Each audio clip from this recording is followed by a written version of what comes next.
Hey guys, good evening and welcome back po dito sa ating YouTube channel. So, ang mainit nga po nating update ngayong araw ay patungkol po dito sa viewers ng TVJ.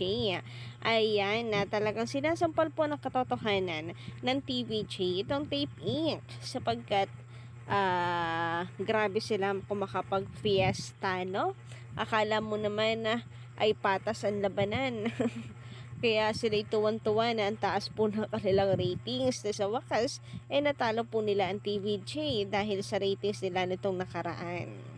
Pero ngayon, sinasampal po sila ng katotohanan ng TVJ kasi bukod po sa mga sinasabi ng mga netizen, talaga naman pong kitang-kita naman kung sino ang talagang tunay na mahal at sinusuportahan ng marami. Pero bago po natin simulan ang talakayan at balitaan, mga ka-legit Dabricans, so kamusta po kayo? Welcome back po dito sa ating YouTube channel. So, nais ko po munang pasalamatan ang ating mga masusugid na taga-subaybay, taga-hanga, at lagi nakaabang sa ating YouTube channel. So, big shoutout po sa ating mga masusugid na taga-subaybay dyan.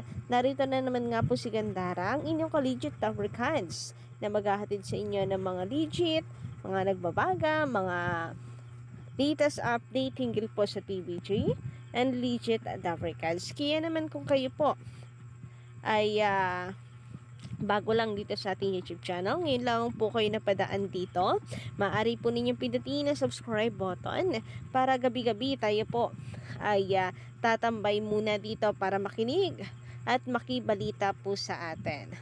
So, pakidami na rin po ng notification bell para kayo maging unat updated kayo sa mga bago po nating inilalabas na video.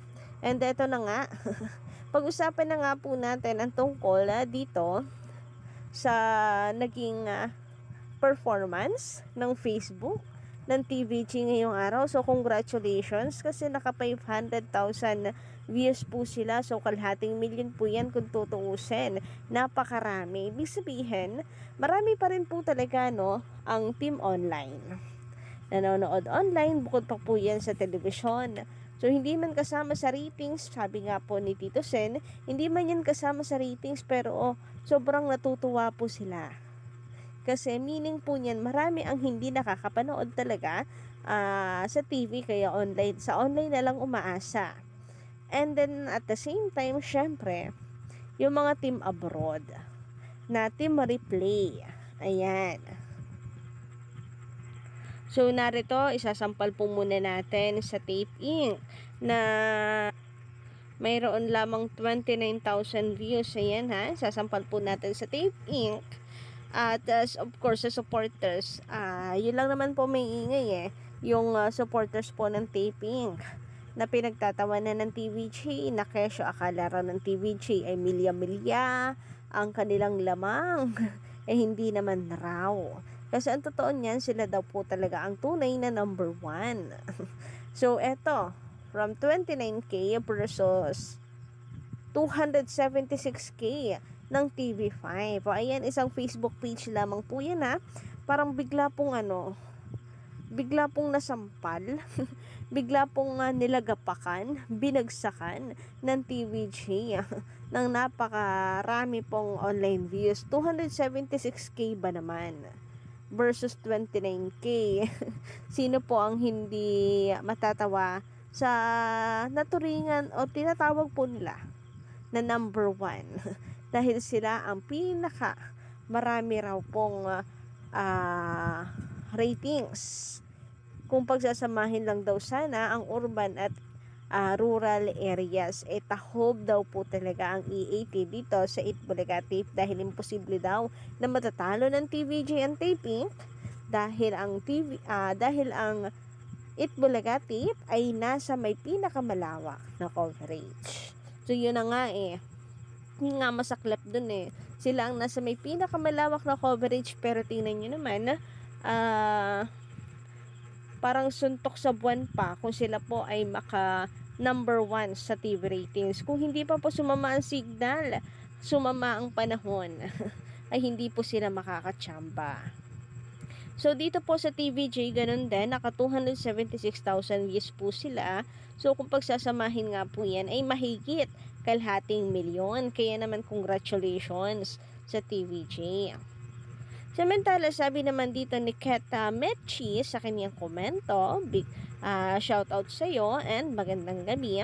Hindi naman dapat kalabanin ang TVJ. Dahil hindi naman kayo mananalo at walang sino mang makakatalo sa Tito Vic and Joey dahil sila ay veterans, celebrities na sa showbiz. Kaya no matter what you do, panis pa rin kayo. Dahil ang TVJ ay legit EB. And may hand po siya dito no, na pa-backward. So maybe TVJ ay legit Itbulaga and vice versa. And yun na nga sige, so, try po nila na talunin ang record ng TVJ na 43 years, 44 years. Baka sakali pa na maniwala kami na sila ang hari. Pero hindi rin kasi ang Tito Vic and Joey sila yung original.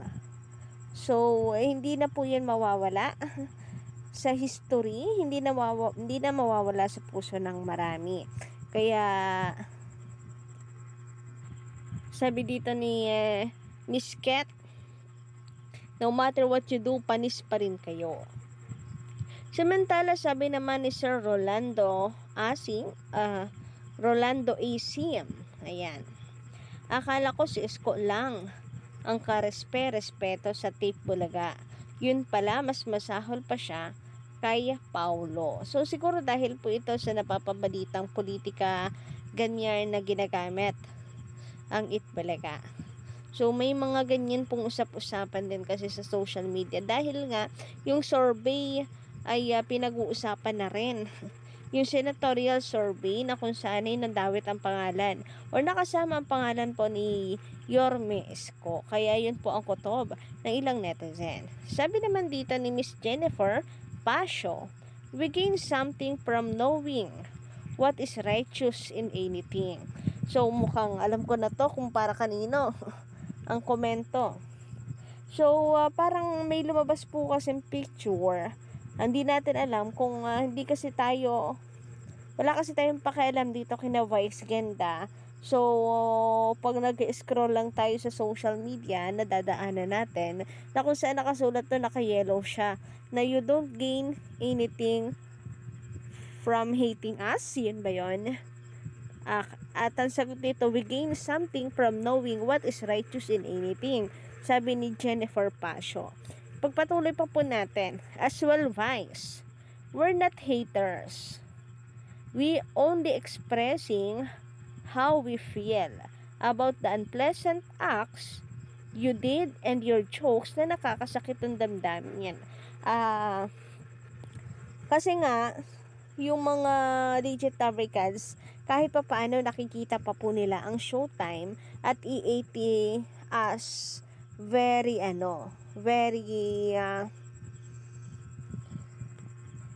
or as a healthy competition yung nagaganap, nangyayari po sa dalawa.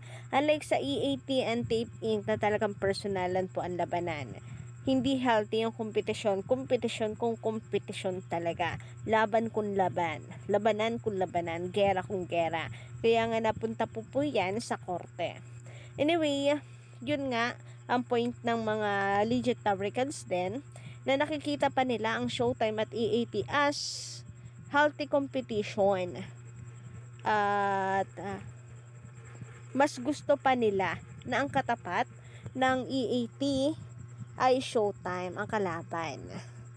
Pero hindi ibig sabihin nun ay hahayaan na lamang yung mga unpleasant acts and mga jokes na nakakasakit na raw po ng damdamin. Hindi naman haters yun lang, ine-express lang daw po yung kanilang nararamdaman. Sabi pa niya rito, especially sa mga sikat na personalities, there's no hate, just telling the truth. Kayo po ba, anong inyong masisay hinggil po dito?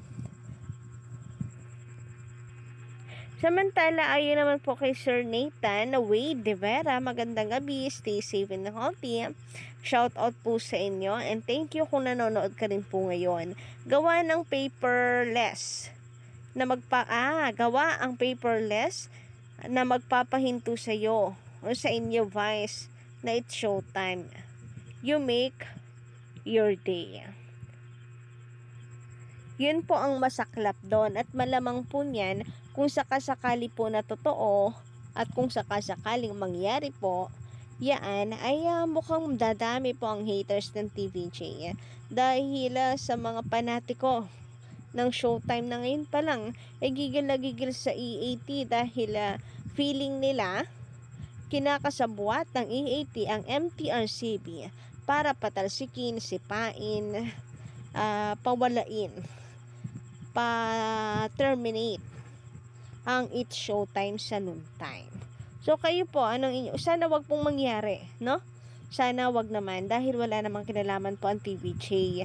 Wag naman sanang ganito ang isipin, ay rather wag sana naman ganito ang isipin ng mga panatiko. So yun lang po anong update natin ngayong gabi. Don't forget to click the subscribe button and notification bell for more updates.